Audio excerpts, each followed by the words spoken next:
Okay, I'd like to call the meeting to order, and if you'll please rise, we'll say the pledge together. I pledge Allegiance to the flag of the United States of America and to the republic for which it stands, one nation, under God, indivisible, with liberty and justice for all. Thank you. And would you call the roll, please? Mr. Thompson? Yes. Mr. Workman? Yes. Ms. Regola-Dye? Yes. Mrs. Getzman? Yes. Dr. Bennett? Yes, thank you. I would entertain a motion to approve the regular minutes of September 21st. So moved. Thank you, Ms. Regola-Dye. Do I have a second? I'll second. Thank you, Mr. Workman. Were there any corrections? Hearing none, would you please call the roll? Ms. Regola-Dye? Yes. Mr. Workman? Yes. Mr. Thompson? Yes. Mrs. Getzman? Yes. Dr. Bennett? Yes, motion carried. Thank you. I'd like to welcome everyone this evening, both in person and online. And I'd also like to thank Mr. Cedar for visiting all of our schools today when it was the first day back to begin our second 9 weeks. So thank you for doing that. I appreciate that. And Mr. Thompson, what would you like to share? Probably the best thing I can do here tonight is say very little, because I know I can tell that the teachers, the administrators have had a day. And so, but we so appreciate everything that y'all have done. And, you know, there's just when you think you have one thing figured out, something else gets thrown at you. And so, you know, you have to call on your faith in times like these and just know that you're going to get through this.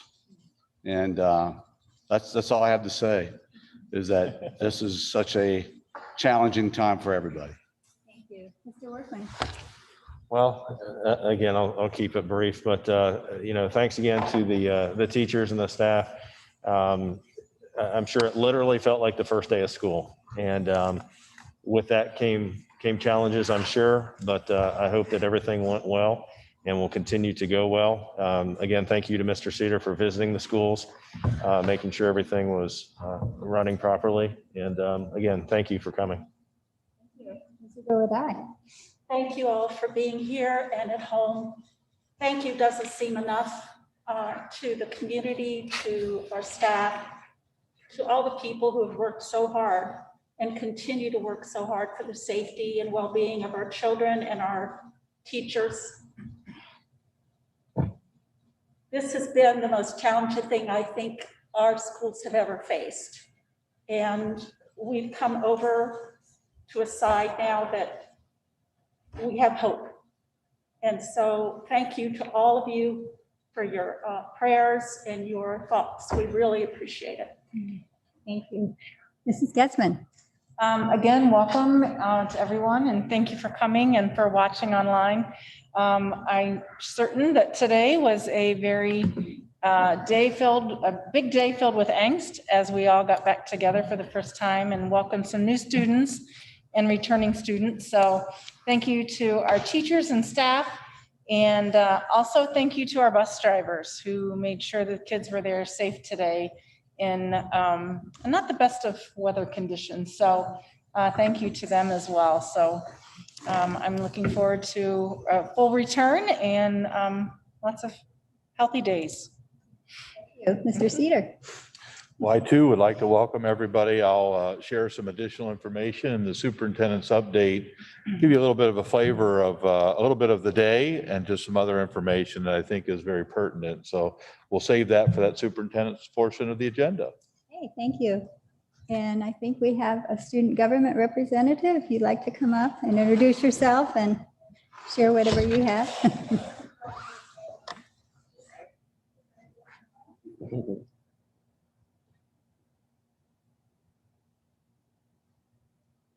Hi, my name is Hunter Schisler. I am the senior class secretary at the high school. And so I'm just gonna dive right in. So first off, I'm gonna talk about like adjusting to the green schedule and the start of the second quarter. So today was the start of the green schedule, just like everyone knows, and the start of the second quarter for students. It was really nice to be able to see everyone, and everyone was excited to be able to see all of their friends in the different cohorts. And the students who packed lunch could go down to the gym and eat. So it was more spread out. So that was a nice opportunity. And kids are still following mandates and rules such as wearing masks, social distancing as much as possible, washing their hands, sanitizing their hands when they exit and enter a classroom. So that's really nice. For student government, we have a meeting this Wednesday, and we'll be talking about prom ideas because we have to try and be flexible with that. And we are talking about a spirit week that we're having next week for our last home football game. So we're excited to have that with all the students present. Some of the clubs have started to meet. NHS is having their second meeting this Thursday, and we're talking about some service opportunities such as a blood drive, which is October 28th from 12 to 5 p.m. in the Memorial Theater. So if anyone would like to come and donate, that would be very much appreciated. And Food for the Hungry. So this year, Food for the Hungry, we're thinking about it's going to be the week before Thanksgiving break. And kids can just bring in money and non-perishable foods to the high school, and we'll tally that up, and it'll be a nice service opportunity and help the community. Q Club has begun to meet as well. Today was their first in-person meeting. They've been having all of their meetings on Zoom. And they have started some service projects such as planting yellow tulips for mental health awareness around the high school. They did some storm cleanup when we had a big storm ran through in September, I believe. And they helped paint the East Elementary School playground, which I heard that went really well and it looks really nice now. And then MVTV released an episode today about it talked about the rules during the green learning model and what sporting events have been happening. And sports band and orchestra, winter sports are beginning to prepare for their sporting seasons with the help of the new field house, which is very, very nice. It's very state of the art. And that's swimming, basketball, and wrestling. My sister is actually out of swim conditioning right now. And then the varsity football team is 3-4 after winning this past Friday against Delaware Hayes for 20-14, which was a really hard fought game, but I'm really proud of the team. And the golf and cross country teams have their senior night this Friday. And the band, football, and cheerleading senior nights are next Friday during the football game. And the orchestra had their first concert this past week, and it was live streamed on Facebook, and it went super, super well. And there are 3 tournament games this week. Tuesday is a volleyball game at Canal Winchester, and boys soccer is at Reynoldsburg. And then Wednesday is a girls soccer game home against Westerville South. Thank you. Thank you. Thank you. And is Darcy? Darcy here? See here. Okay, and Mike Lang is. Okay, and there wasn't any public participation? I don't. Okay, thank you. Okay, we'll move ahead then to no board items. So you have an addition to. I do have an addition to the agenda for tonight. It's under classified staff substitute employment. You'll see N. Swanson there. So it is in the classified section. That's an addition to your agenda tonight. Okay, thank you. Superintendent's report. All right. Well, as I said, I'd share with you a little bit of the superintendent report. I decided to do it in the form of a Google slide, of course. And so hopefully folks can see that there. Let me go ahead and go to full screen.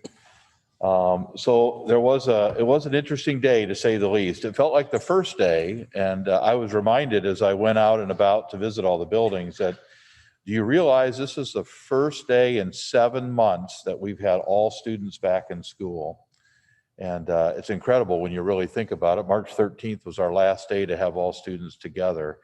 So today felt really kind of unique. It really did feel like a first day. As Mrs. Getzman had mentioned, I was out at the high school, middle school at about 7:20, kind of watching the traffic flow. And needless to say, it was dark, it was raining, and we had more people on campus than we're used to having. And so the lines were a little longer. And so patience will be the key here as we kind of get back into a new routine. It was the same at some of the elementaries. I know here at Twin Oak in the afternoon, when parents came to pick students up, the lines were a little longer. So all that to say, it did feel like a first day. And that's a good thing. The kids were all excited. I really saw teachers who were excited to see their kids. They were all wearing face masks. It just seemed like we were starting to get back to a little bit of normal. So what I thought I'd do is just share with you some updates here. So these are the couple things I want to touch on. The second 9-week learning model, some safety reminders, our COVID-19 dashboard, some small changes in our Mount Vernon Digital Academy, school lunches, parent-teacher conferences, and school bus safety. So kind of came across this little cute template here. So second 9-week learning model, again, this is just a reminder. Today was our first day to go back to our traditional learning model. We decided to go green a couple of weeks ago. So today was our first day where we brought students back to school 5 days per week. So we're excited to be in that green model. I still think that the hybrid model was a good way to start the school year. Now we'll be able to, to hopefully get back into some things. One of the questions I get quite frequently is, well, things are getting a bit more challenging. We're hearing on the news that things are getting more difficult. So what would be things that might happen that might change our green learning model? And so we really wanted to address this. I addressed it in a parent update as well as a staff update. And here's some of the answers over here to the right. Knox alert level, that would be one of those things that we'll take a look at. And so you'll notice that the state has a system, and that state system puts an alert level out depending upon a lot of data and statistics. Well, we've adapted this to our liking, and you'll notice that level 1 and level 2, yellow or orange, will remain in the current learning model that we're in. So today we're in green. We would stay in green if it was a level 1 or level 2 alert. A level 3 alert or red alert, and lots of counties are going into a level 3 alert. We will prompt a meeting with Knox Public Health to really look at the data. And we're not only going to just look at Knox County data, we're going to look at student data, district data, and we're not going to automatically drop into some mode if we go to level red. And I think you're seeing that fairly consistently across the state. You've got over half the state in red right now, and you've got lots of schools that are still in session. And so there are things to consider. So we decided not to just immediately go to something in level red. If we would get to a level 4, and there's not been a county in Ohio yet to go to a level 4 purple, if we did go to a level 4, we would go to a remote red learning model. In other words, we would go home and we would learn from home. All right. So those are things that are really important. The second thing we would look at over here on the right is if there was a state order. I mean, if the governor came down after a period of time and said through Ohio Department of Health that schools need to go remote for a couple of weeks, we obviously would follow the governor's lead as it relates to that. The other two things which are really interesting over here to the right, student data. We would certainly look at student data. I'll show you our COVID dashboard here in a minute. Thankfully, over the course of the first grading period, we had 2 students who had tested positive for COVID, and in a district of just shy of 4,000, that's really a good number. So we would look at student data, we look at students who are in quarantine, and we would have to make a decision based upon that. The other one down here, which I think is probably a bit more specific to us, would be our teacher or our staff data. And if that data would change, where in other words, we had teachers or staff members who tested positive or who were being quarantined, we would have to carefully look at that data as well, because obviously we have to have teachers in the classrooms to be able to teach our youngsters. This is probably the one that scares me the most, quite frankly, is just our teaching staff and our regular staff, be it bus drivers or others. If we found ourselves in a situation where we were being compromised in that way, we could find ourselves dealing with a specific class, maybe a specific building, or perhaps the district as a whole. We have had a number of teachers who are now being told to quarantine, and they're for reasons outside of the school setting, but nonetheless, we have to deal with those, and we have to be very mindful of what those things are. So Knox alert levels, a state order, kind of student data, but based on absences and quarantine, teacher and staff data based on positive cases or quarantine would be the things that we would look at. If a change in learning conditions is warranted, we would do our best to provide parents with as much lead time as possible based upon the circumstances. Now, obviously, if the governor came in and made a statement that, next Monday, I can't give that 14-day lead time like we had hoped we could.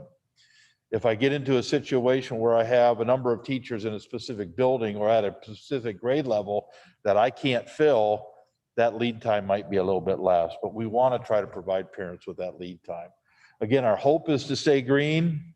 We'll fight really hard to do that, but we could find conditions that warrant us changing. Okay. Any questions on that before I move on? Because maybe you do and you want to ask relative to that. Go ahead, Mr. So, Thompson. What would constitute then, let's say, a teacher needing to quarantine? So a teacher could be asked to quarantine for a variety of reasons.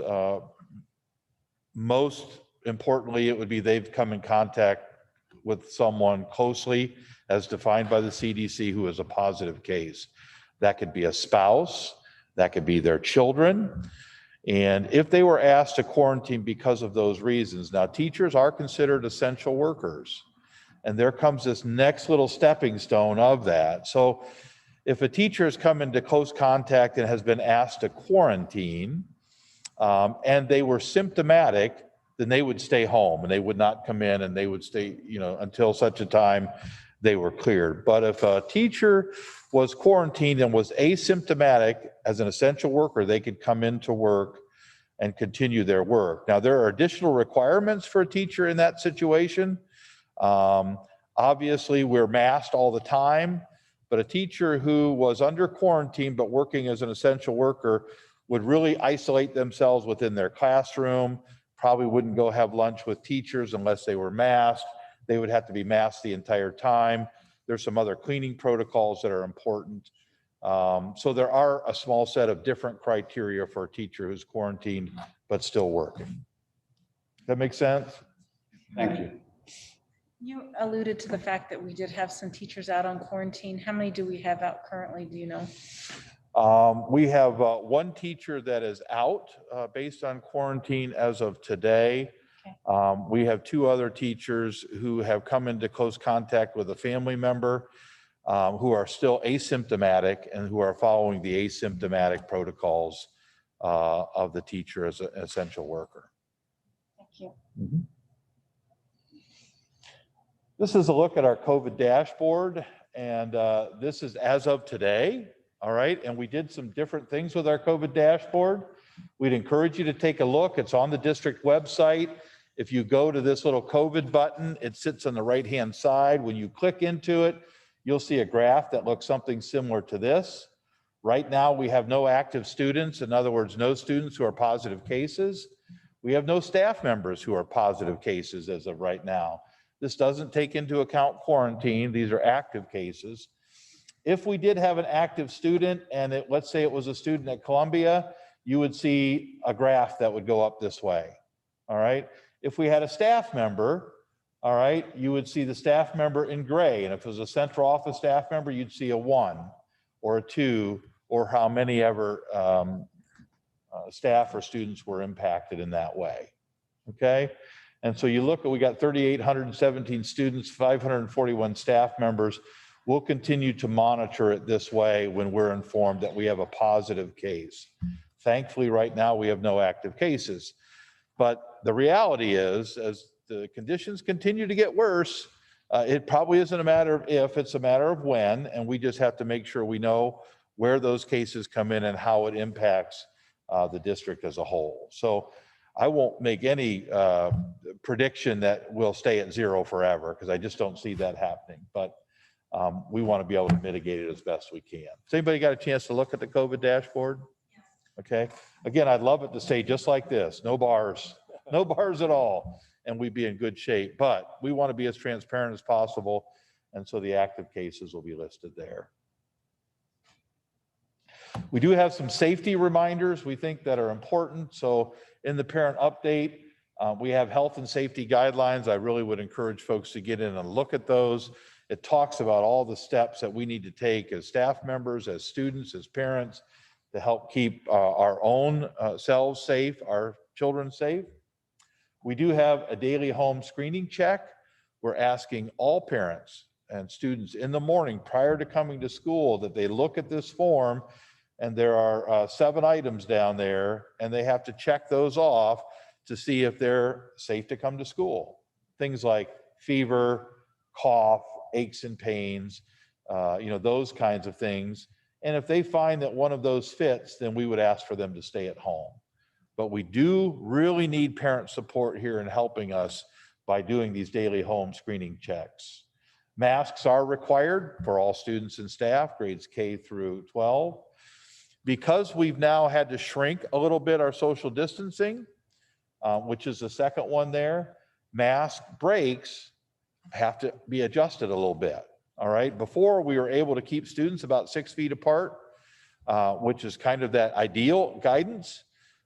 We could all take a mask break at the same time for a short period of time. But now that we've shrunk down to 5 feet, 4 feet, and in some cases 3 feet, which is still acceptable, we can't all take mask breaks at the same time. So basically, they might take a classroom of students and split them into 4 and say, group 1, you can take a quick 30-second to a minute mask break. Well, that would mean everybody around them would have their masks on. So it's not everybody at once. It would be more of an intermittent kind of a mask break. Again, I mentioned about social distancing. We'll continue to try to maximize that as best we can. We will have students who are 3 feet apart in certain classrooms, but they will always be masked, and that's what the requirement indicates. This is one that gets overlooked, quite frankly, regular hand washing and sanitizing. Again, everybody that I've talked to, that we've talked to, talks about this being,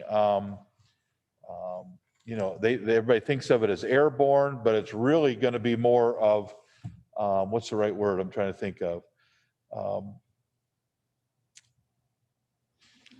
Can you think of what I'm thinking? I was thinking spittles more than anything else, but it's a respiratory. There it is. It's a respiratory. So it's coming out when you talk or when you speak. And so it has a tendency to get on your hands, and then the hands go to the face and to the eyes and to the mouth. And that's, quite frankly, the predominant way that it is spread. And so regular hand washing and sanitizing, getting your hands cleaned when you come in, are safety protocols and reminders that we just want to share. Respiratory droplets, that was the case. Yeah. Mount Vernon Digital Academy has changed a little bit. And when I say that, when we made the announcement to go green, back to school 5 days a week, we had 275 students who left the Digital Academy to come back to school in a green mode. 275 students coming back definitely impacted our plans that we had for the first 9 weeks. At the elementary level, we were able to have 2 teachers per grade level and 3 intervention specialists. Our numbers dropped at certain grade levels to where not only could 1 teacher serve that group of students, but because I had so many students come back, I had to take a teacher and put them back in their building. Twin Oak, as an example right here, because a lot of Twin Oak students came back, it decreased that Digital Academy, but it increased the numbers here. So I had to go back to having 3 teachers per grade level. Middle school had a little bit of a different model. And because of the number of students that came back, we ended up taking the middle school and the high school, and we made it really one 6 through 12 Digital Academy. And so we've had to redistribute some folks. We have now a 612 program. It is an Apex online curriculum. We have 8 teachers and an aide now serving the middle school and the high school students. So we did make some adjustments along the way for the Digital Academy. We'll continue to serve those students. Go ahead, Mr. Workman. Yeah, 275 students that left. Where kind of is the breakdown between those 3 areas? That's a good question, and I probably would want to double check just to make sure. There was a lot of elementary in that group. Probably more elementary students came back than any of the other 3 categories. But to shoot you an exact number, I probably wouldn't be able to shoot it to you right now. Thanks. But I would say the elementary was the area that was the most impacted. Probably the high school was the least impacted because I think they knew kind of what they were getting into. They have maybe the greater propensity to be able to learn that way, to be a self-starter and don't have to depend upon others. Okay. Any other questions on the Digital Academy? You know, I would give a big, I know when I had to meet with some of these groups, especially the elementary teachers, you know, we had 16 initially, they put their heart and soul into it. And they were going way above and beyond what you might think of as a digital academy. They were almost treating it like their own classroom just online. They were Zooming regularly. And so the number that had to come back, they came back, but you could tell there was some level of disappointment because they were really, you know, grooving, but we just didn't have the ability to be able to staff. And quite frankly, we've got a couple elementary classrooms right now that are 4th and 5th grade that are in that 24, 25 range. That's getting really high. And so we're really kind of trying to monitor that, and we might have to adjust along the way. This is one I think I really need to highlight, and we're trying to highlight in our buildings. It's school breakfast and lunch program. You know, we received some great, wonderful news recently that breakfast and lunch would be free to all students, grades K through 12. All students, grades K through 12, not through December, but now through the rest of the school year. And so parents, you know, you can send your kids to school and they can get a lunch. It'll be a click. You don't have to put any money in their account. I think it's really a benefit for all of our students and families. As you know, finances are a challenge right now for a lot of folks. This is a wonderful blessing that we had. And I put this little graphic, oh yes, it's free. And so we want to continue to make sure that they understand that. Now, at the middle school and the high school, they can still get some a la carte kind of items. You do have to pay for those, but the traditional lunch is free. And we really want to encourage our kids to take advantage of that. Breakfast is free as well. Breakfast is free as well. Also, if you look down here at the very bottom, our Digital Academy students, they can also get free breakfast and lunch. Now, they pick those up every Monday from 10 o'clock to 12 o'clock at the high school. So if you've chosen the Digital Academy option, you're going to actually get, you know, a number of bags of items. It certainly is more like a grab and go kind of a thing. But they have access to those same things as well, and they'll get them all on Monday. So really a blessing that we're able to get this from the federal government, and we want our kids to take advantage of it. Any questions on that one? Okay. Getting down here to the end. Parent-teacher conferences are coming up. I wanted to make sure I mentioned this. November 11th and the 12th. We're really, really encouraging our parents to look at attending those via Zoom or a phone call. If you can't do those, we will schedule in-person meetings, and in-person meetings are okay.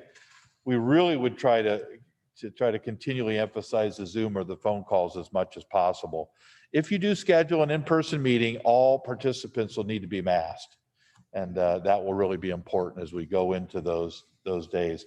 I know the buildings will be sending out some specific information on that in the coming days. All right. Just a quick note, it's School Bus Safety Week. Obviously, I know Mrs. Getzman mentioned our bus drivers. They do a fantastic job. And the theme this year is red lights mean stop. Red lights mean stop. So when the red lights are on, we're crossing and are boarding our students. Failure to stop is not only dangerous, but it's illegal. You need to stop. So please, please, when you see those red lights, stop. That's the encouragement from our school bus safety crew. All right. And that's really kind of it for kind of my board update. Anybody have any questions? I thought I'd just share those items quickly. Mr. Cedar, I had a question regarding how many are still in the Digital Academy. We have just shy of 500 who are still in the Digital Academy. We probably were about 800 to start with. So you've seen quite a decrease in those numbers. Thank you. Yep. Is there some reason other than learning the story to why kids are coming back? I don't know if I heard that whole question. Why are students returning from the Digital Oh. Academy? You know, I think there's a varied reasons for returning from the Digital Academy. I think primarily it's just the time that parents have to kind of be not only a parent, but feel like they've got to be their teacher at home. Structure, if you've ever coached or taught your own children, sometimes they look at you with these wide eyes and you're like, so I think just getting back to the structure of day to day and feeling as though they can help support their children, I think is probably the primary reasons. If you want to go ahead about board policies and introduce those. Yes, we have a number of items recommended for your approval in this section. Those are board policies. This is our second reading of those policies, so hopefully you got a chance to work your way through those. And that's the only item in this section for your consideration. Okay, thank you. I would entertain a motion then to approve the policies as listed. So moved. Thank you, Mr. Gulladye. Do I have a second? Second that. Thank you, Mrs. Getzman. Were there any questions about any? Hearing none, would you call the roll, please? Mr. Gulladye. Yes. Mrs. Getzman. Yes. Mr. Thompson. Yes. Mr. Workman. Yes. Dr. Bennett. Yes, motion carried. Thank you. For curriculum and the student liaison report, I'm just going to focus on the student achievement in depth. And there's a research article that says, want to learn more effectively, take more breaks, research suggests. And this is a researcher who is a professor emeritus at the University of New South Wales at Sydney. And he is an influential learning science researcher, best known for his cognitive load theory, which suggests that educators should present information without extraneous details. Otherwise, the students' brains can literally overload with what amounts to intellectual clutter. He talks about his latest line of research, and there's even more new insight. The human brain may need regular breaks when learning to help it refresh its working memory capacity. And then he talks about the working memory capacity is really not very large, and it only holds a few items of information. That's all we can deal with at any given time. And I remember hearing that we could memorize 7 numbers at a time and that kind of thing. So taking regular breaks may help to support learning, and the brain's ability to retain information in working memory is limited. And if students are having trouble understanding something, that may translate to their working memory as overwhelmed. And the secret is to match that limited working memory with the vast storage space in long-term memory, which he said has no known limit, thank goodness. So he says working memory can suffer from what he calls resource depletion. In other words, our working memories may get worn out from excessive use. So we need to take lots of breaks. And I think that's especially true for elementary students, and the younger students we know their attention spans are much shorter, and maybe that explains why, because their working memory needs a break. So any questions? I just thought that was interesting. No questions, that's just a comment. I think a lot of elementary teachers have adhered to that Already. philosophy for a long time when it comes to those recess breaks, so. And they may not have understood the research, but they knew. practically, they knew they needed to do that. Right, good point. Okay, we'll go ahead then to curriculum items. Very good, thank you. I have one item for board approval tonight. It's for an overnight field trip. This was a trip that was scheduled last year. Obviously, because of the end of the year and COVID, it was canceled. So they put this trip on the agenda for, again, this summer. And it is to Discover England with a Paris extension from EF Tours. Mrs. Keaton is leading that tour. I did ask some specific questions about it. They do have what they call a peace of mind guarantee. So 45 days prior to the departure of this particular trip, which is June 11th, if conditions still kind of warrant that it's not safe or that we shouldn't go, students would get their money back. Are you sure about that? Because when I read the contract, it said they would get a voucher to apply to another trip. And that they had already paid, the students have already paid for this because it was to be last year. So this is being applied to this new trip.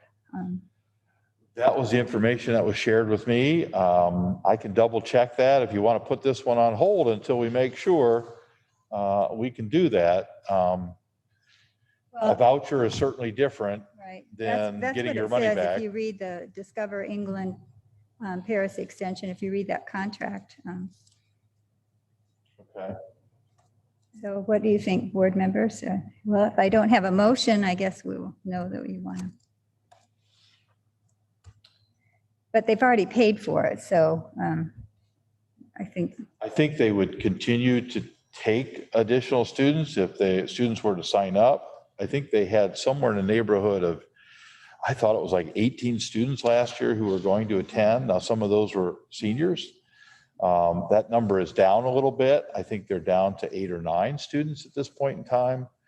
And this peace of mind guarantee, I thought was that they would get back their money, and maybe it's and/or a voucher, but if we want to double check that, because I certainly don't want to approve something that would put our students' resources in any jeopardy.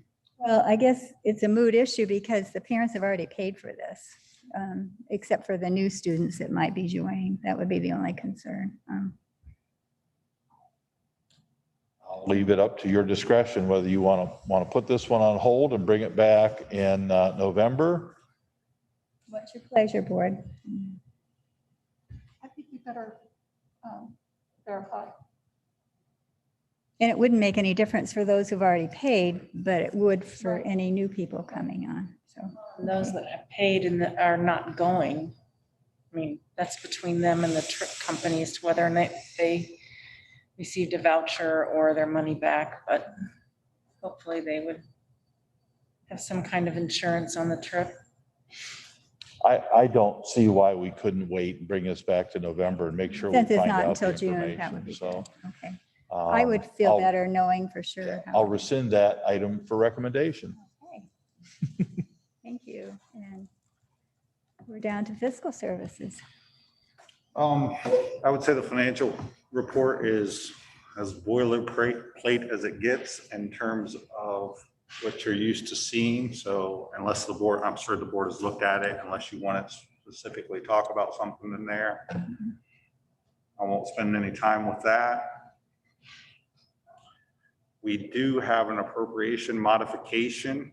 Do you want me to get out of this? Yeah. Thanks.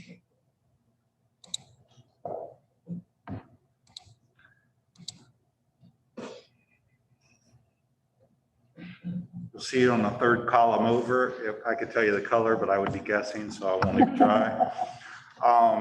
We had to increase our appropriated amount in that, and that is for a safety grant. So we never know how those are going to kind of come. This year, we happen to get a little over $40,000 in terms of a bus reimbursement. So the grant was provided in order to update and make transportation safer and more efficient. So in a situation like ours, where we typically replace 2 buses every year, it was helpful in paying for part of one of those buses. So we're appropriating, we've already spent the funds, so hopefully as a board, you'll approve this. That would be bad if we did. Okay. We have some donations. If the board has no questions, I'll continue with those. We have a donation to the Mount Vernon City Schools from RCI Mechanical and Brian Stafford Plumbing. It was miscellaneous field house and bus garage materials and labor valued at over $29,000. Have a donation to the Mount Vernon City School District from Lowe's. During our boil advisory, they donated 60 cases of bottled water to the district. And then we have some books for our Memorial Book Fund. We had one titled The Memory Tree, donated to the elementary level in memory of Margie Ann Young. Oh, I'm sorry, it was donated to Pleasant Street. She was the mother of Kathleen LeMay, who's a speech therapist at Pleasant Street Elementary and Mount Vernon High School. We had another book titled Prague Winter, a personal story of remembrance and war, in memory, I'm not speaking very well, in memory of Holly Dora Whiteman, sister of Lisa Perry, who is our food service secretary, and that was donated to the high school. We also had another book titled Learn to Paint in Acrylics with 50 Small Paintings. in memory of Beverly Jane Omler, who is the sister of Lisa Perry, Food Service Secretary, and that was also to Mount Vernon High School. Now that I think I'm done with that. I will say, just so, I mean, obviously, these are always sad occasions, but these happened not right simultaneously. So one was last year, and we missed that opportunity for Lisa to have a book dedicated in her name. Obviously, two in any given year is a challenge, but it wasn't back to back. I'm glad you clarified that because I felt bad thinking she lost two sisters, so close together, so. Okay. Did you have anything else? That's it. Okay. Unless the board has I would entertain a motion then to approve those 3 items as read. So moved. Thank you. Was that Mr. Thompson? Mm-hmm. Okay, and do I have a second? I'll second. Thank you, Mr. Workman. Okay, any questions? I would just like to say thank you to RCI Mechanical and Brian Stafford for all of their work on the field house. Very worthwhile. Any other questions or comments? Would you call the roll, please? Mr. Thompson. Yes. Mr. Workman. Yes. Mr. Goladai. Yes. Mrs. Getzman. Yes. Dr. Bennett. Yes, motion carried. Thank you. Under Business Services, our Legislative Liaison Report. Thank you. Just a very brief report. HB 17 was signed by the governor. It allows an enhanced homestead exemption for surviving spouses of public safety personnel who have been killed in the line of duty. Other information, the State Board of Education voted to approve their fiscal year 2022 to 2023. And then that resolution will go to the Office of Budget and Management. The Department of Education also released additional information regarding the assessment for and development of the reading improvement and monitoring plans. Although the Ohio Department of Education can't change the requirements, they can give recommendations and guidance. And I read through some of that, and it's good guidance. And finally, I did contact Columbus offices of Senator Brenner and Representative Carfagna regarding SB 358. 358 is the bill that has language and requirements regarding the Ed Choice program, which affects so many school districts, including our own here in Ohio. That's all I had. If anybody has any questions or comments, please let me know.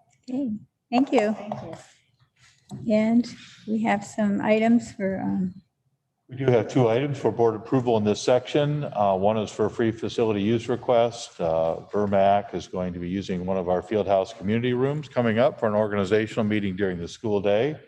And we also have an item number 2, a resolution number 33-20 authorizing the sale of property owned by the board, no longer need for school purposes. Now that property is located 920 Harcourt Road. That's the old bus garage. And so you see it pretty vacant out there as you're driving out Harcourt Road. We checked with legal counsel and we'll have to put that up for auction. So this is the first part of that resolution. thank you. I would entertain a motion then to approve those 2 items as read. So moved. Thank you, Mr. Goladai. Do I have a second? Second that. Thank you, Mrs. Getzman. Were there any questions? Hearing none, would you call the roll, please? Mr. Goladai. Yes. Mrs. Getzman. Yes. Mr. Thompson. Yes. Mr. Workman. Yes. Dr. Bennett. Yes, motion carried. Thank you. Student Services. I have 2 contracts to bring you tonight. The first one is a contract with Boundless Behavioral Health. This is a company in the Newark area that we have used before to meet the needs of a student. So this is a monthly fee that we need to pay. And the second one is a contract with North Central Ohio Educational Service Center. This is another one of those contracts that we need to engage in with an ESC outside of our own district. And that is for audiology services for a few of our students that have significant hearing impairments. Those 2. Thank you. I would entertain a motion to approve those 2 items. So moved. Thank you, Mr. Workman. Do I have a second? Second. Thank you, Mr. Goladai. And do you have any questions you'd like to ask Mrs. Rose? Okay, hearing none, would you call the roll, please? Mr. Workman. Yes. Mr. Gulladye. Yes. Mr. Thompson. Yes. Mrs. Getzmann. Yes. Dr. Bennett. Yes, motion carried. Thank you. And now we are down to certificated licensed staff. Under the section, no items for information, number of items for board approval. It's obviously challenging when you get teachers who retire because they've been such an asset to the district. We got 2 of them this month, Joan Fithian and Denny Thrift, who's right here at Twin Oak. Both of them are looking to retire at the end of the school year. So hopefully we get a chance to celebrate with them as the year goes on, but 2, boy, just incredibly valuable teachers to the district. So those 2 retirements, we have a number of resignations for various things that you see there. The employment of substitute teachers, we continue to really look for substitutes during this COVID timeframe. We do have a middle school study table where we're really trying to help those students in somewhat of an after-school program. Not all those people are being used all at once, but they are used intermittently. And then we have a number of supplemental contracts that are listed in item C. We have some non-teaching staff members in extracurricular contracts, and those items there are listed for you. So, and then finally, volunteers. We have a number of volunteers that will help out through the district. Those 4 items for your approval. I would entertain a motion to approve those.